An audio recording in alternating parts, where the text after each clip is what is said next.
Beats and balls. Extras. An extra portion. Hi, I'm Carl Crisp, the producer of the Beats and Balls show. You're listening to Beats and Balls, the extra portion. From time to time, we'll post extended versions of interviews not included in the regular show.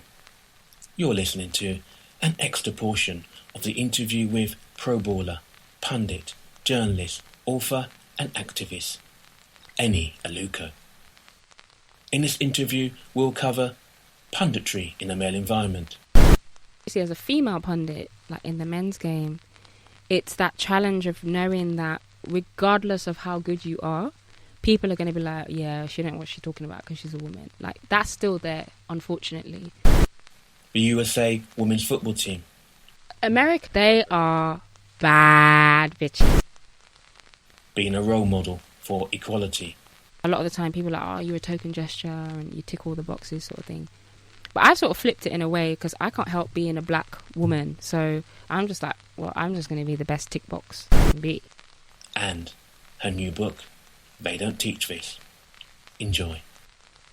Beats and balls. In extra portion. So the book, the idea behind They Don't Teach This is about, obviously it's an autobiography about my life, but the way the book is structured, it's kind of 9 chapters, 9 lessons or 9 or more lessons like about life. So the lessons that you can't really teach, the hard lessons that you kind of have to figure out when you're going through an experience. And people kind of know me as like the educated footballer, went to uni, did law, and it's kind of a play on that, like the idea that, you know, I've been taught a lot growing up, but the book is about the stuff that no one really taught me. It's about, you know, how to figure out, you know, what to do when you're the only woman doing something, or, you know, how to understand who you are, and self-validate, forgiveness, success, failure, like all of these like lessons that kind of come to you after you've been through an experience. So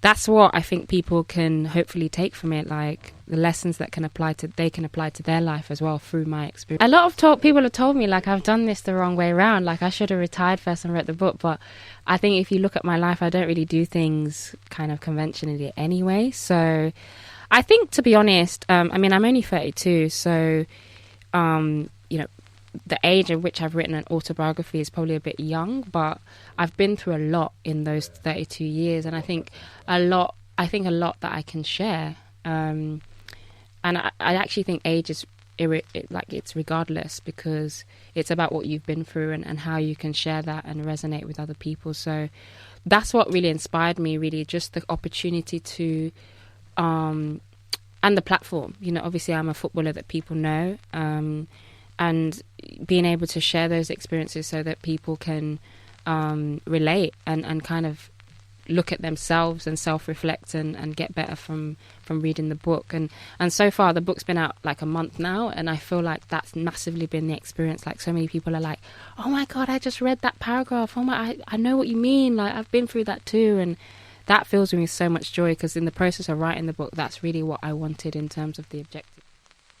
Beats and balls in extra portion. Doors close, others open, and life goes on. After the hearing, I stepped through one of life's many doorways and found myself in a new chapter. God, ever my guide and trusted concierge, closed the door behind me, directed me forwards, and opened a new door onto new and exciting possibilities. I've learned to be as thankful for old doors closing as I am for new ones opening. Daunting as it might seem, I've noticed that the act of closing the door on the past often propels me into life's next encounter.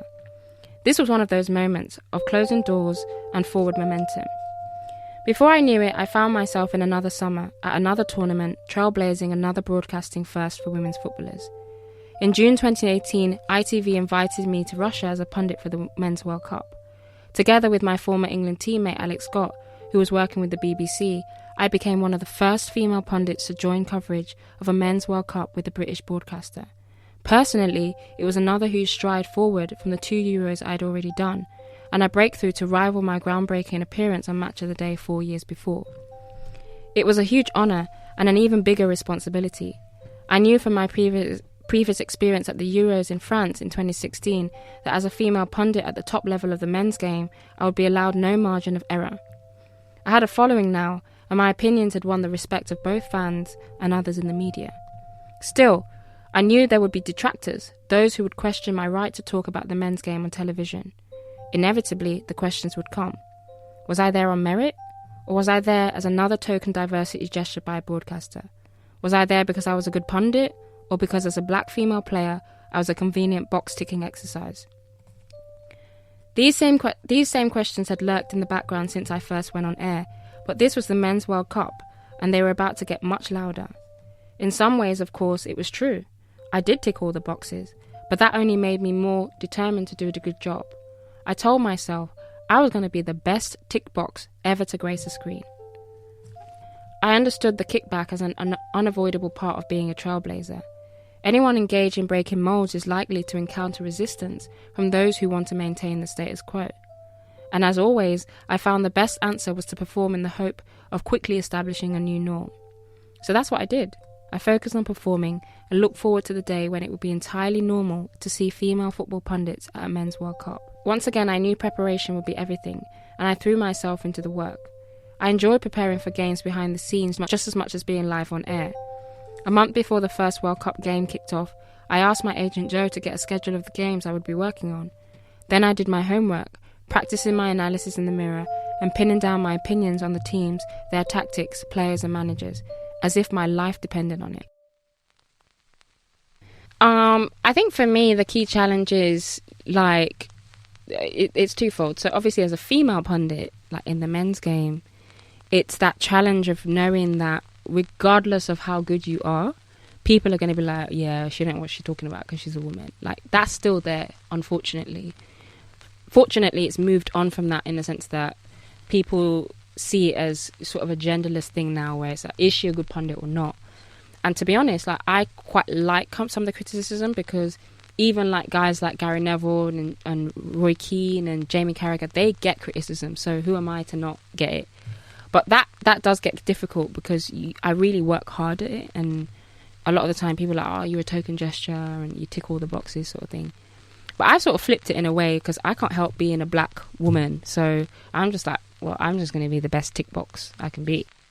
You know, people say it as a dig, as an offensive thing, and I'm like, yeah, but I'm here though. So you might see it as a tick box, but I'm here. You're not. And at the end of the day, I'm going to do the best possible thing I can do as that tick box. And ultimately, I've got... Because ITV wouldn't hire me if I was a shit pundit. That's just the reality. I might be their way of saying we've got a black woman, but I don't care about that. I care about doing my job in the best way, I can be.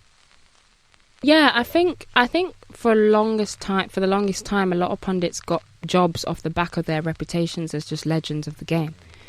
But I think the viewer now has become a lot more sophisticated, and because we have more choice, as viewers, it's like, I'm not just going to sit there and watch such and such just chilling off the back of his reputation and scoring in 2001. That's not enough for me. So I think there's still a lot of that. I remember when I worked at ITV, my first men's gig for the men's Euros, and I won't mention who it was. Actually, I will. It was Emmanuel Petit, and I'd spent the whole day prepping for this show, this highlight show, watched all the clips, watched the goals over and over again. He rocked up 10 minutes before the show, and just kind of, you can see it in his kind of countenance. Yeah, and just not, he didn't take it seriously, and that's nothing on him. But he's been able to get away with that for so long. I can't get away with that. Do you know what I mean? I can't get away with sitting like this on the studio. I just can't. So that's I think there's a lot of that. And I think what's going to happen now is that actually broadcasters are going to be forced to really be selective, because, as I said, the viewers just not having it anymore. And there's a lot of sort of these original content, raw fan shows coming up that people love because it's the raw truth. And that's becoming a competitor. So it's gonna create, I think, better punditry. America, I don't know if they are bad bitches. I'm sorry if I can't swear. They are bad bitches. Like, their mentality, you know, I know a few of them as well, and they knew they were going to win from the get-go. They were going to win, and they're not bothered about how it comes across, because I still think there's this kind of thing of, oh, women should be kind of apologetic, and no, they're not there for that. So they were just ruthless, like, from the get-go. I don't know if you saw the game where they won 30-0 against Thailand, and they're still celebrating the 13th goal. Now, that mentality right there, I think it's you either have it or you don't. And I think England are trying to create it, but I don't think it's something that you can force. I think it's either something that you're either going to be part of a winning team consistently. So someone like Lucy Bronze in the England team, I think, has that mentality, but I don't think all the players have it. So to your question, I don't think it's going to take America to have a bad patch, I think, for another team to kind of take that throne. So it's not like everyone like praises them. They have a lot of haters too, but they're just, every time they just take it up another bar. They inspire me, to be honest. Yeah, I love Megan Rapinoe, and I kind of make it known that I love Megan Rapinoe. She's like, I fangirl about her a lot, because for me, she is what an athlete should be, like, in modern day. You know, she's not only amazing on the pitch, just as a winger and a striker, and, you know, obviously scored the most goals, won the Golden Boot, won obviously the best player of the world, and won the World Cup. But she's using that platform to address very, very serious issues as a white female that she doesn't really need to do, you know. And that for me is like immense. You know, she's talked about police brutality, even though it doesn't affect her one bit. She's talked about equal pay, you know, she's the face of it. She's talked about racism. You know, her speech last week at the Best Awards, just immense. And like, she's just so great as a public speaker too, you know, like, she doesn't have any notes, you know, and I know how difficult, I do a lot of public speaking myself, I know how difficult it is. So she's just, again, a bad woman, you know. She's just amazing. She's amazing. Like, I seriously, like, I respect her a lot. And I think she's become what Colin Kaepernick is in, you know, NFL, in terms of just that beacon of change for women in the women's game. Beats and Balls, an extra portion. Yeah, so they don't teach this, Lessons from the Game of Life. My book is out, available on Amazon. You can buy signed copies at Waterstones. If you're abroad, you can buy it on bookdepository.com. And I've also done an audiobook, which is all my voice, a lot of hard work. You can buy that, you can download that on Audible. So yeah, that's, and I think there's a few independent bookshops as well that sort of bought the book and taken it on. So thank you for listening. Please like, review, share and subscribe to this and the regular show. Bye. See you soon.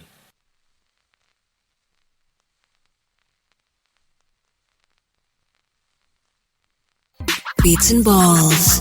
Extras. An extra portion.